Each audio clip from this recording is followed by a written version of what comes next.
एक बजुर्ग फरमाते ने, मैं जंगल भी जा रहा सा, घना जंगल है, ते जंगल विच ना मैनू एक झुग्गी नजर आई। ते मैं जदों करीब पहुंचिया, मेरा रास्ता ही उसी, ते झुग्गी विचों ना आवाज आ रही सी। हर साह नाल बंदा कह रहा सी, रब्बा तेरा शुक्र है, अल्लाह तेरा शुक्र है, मालिक तेरा शुक्र है। कहते ने मैं समझिया बस जो बंदा अंदर बैठा है ना, उन्होंने जंगल विचों कोई खजाना लभ गया। मैं जल्दी नाल झुग्गी दा पर्दा चुक के अंदर कदम रखिया, वा वेखा की उन्होंने खजाना लभा। तो कहते ने मेरे आंसू दाढ़ी चो नीचे गिरन लग पे।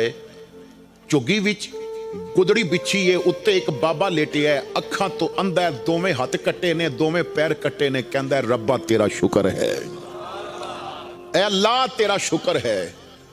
कहते ने मैं कोल बह के सलाम किया, उन्हें जवाब दिता। मैं आखिया भलिया किस गल दा शुक्र पे अदा करना? अखां तेरियां कोई नहीं, हाथ तेरे कट्टे, पैर तेरे कट्टे, किस गल दा शुक्र पे अदा करदा है?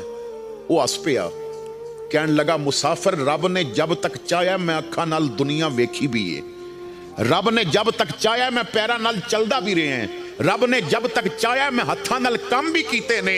वो मालिक सी ना, उन्हें जदों चाहया पैर भी लै ले, जदों चाहया हाथ भी लै ले, जदों चाहया अखां भी लै लईयां। तैनूं दस्सां मैं शुक्र किस गल दा पिया करदा है? मैं कहा दस दे। हस के कहंदा उन्हें अखां दा नूर लिया, दिल दा नूर नहीं लिया। मैं इस गल दा शुक्र पिया अदा करदा है। वो अखां अंधियां ने पर दिल विच मुहम्मद दी मुहब्बत दा उजाला अज भी बाकी है। उन्हें मेरी अखां दा नूर लिया। जे बोलण दी ताकत लै लैंदा ते मैं दरूद किस तरह पढ़ सकदा?